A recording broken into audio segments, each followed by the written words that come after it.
शिबू सोरेन झारखंड के एक छोटे से गांव में जन्मा एक लड़का जिसके पिता की हत्या कई जमींदारों ने मिलकर कर दी थी। बस इसी घटना के बाद से उनके मन में बदले की भावना और आदिवासी समुदाय के लिए हक की लड़ाई की भावना जाग उठी थी। शिबू सोरेन ने अपनी जिंदगी की पहली लड़ाई खेतों से शुरू की थी और ये पूरे झारखंड के लिए बन गई थी।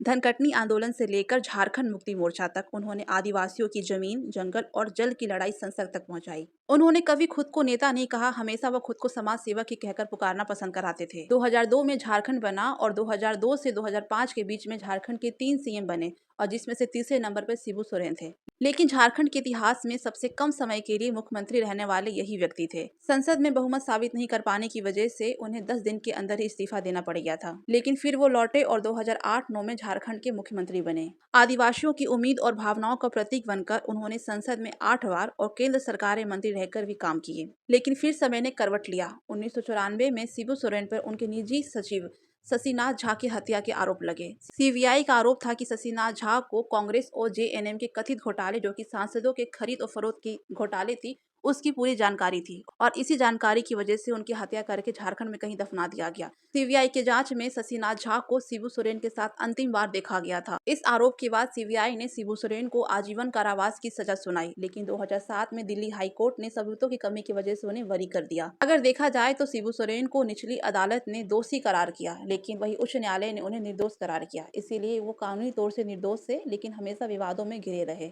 इसके अलावा उन पर कोयला मंत्रालय में भ्रष्टाचार और 2008 में वोट के बदले नोट जैसे घोटाले के भी आरोप लगे। राजनीति ने उन्हें समाज सेवी से एक विवादित नेता बना दिया था। शिबू सोरेन सिर्फ एक नेता ही नहीं थे, वो झारखंड के आंदोलन की आत्मा थे।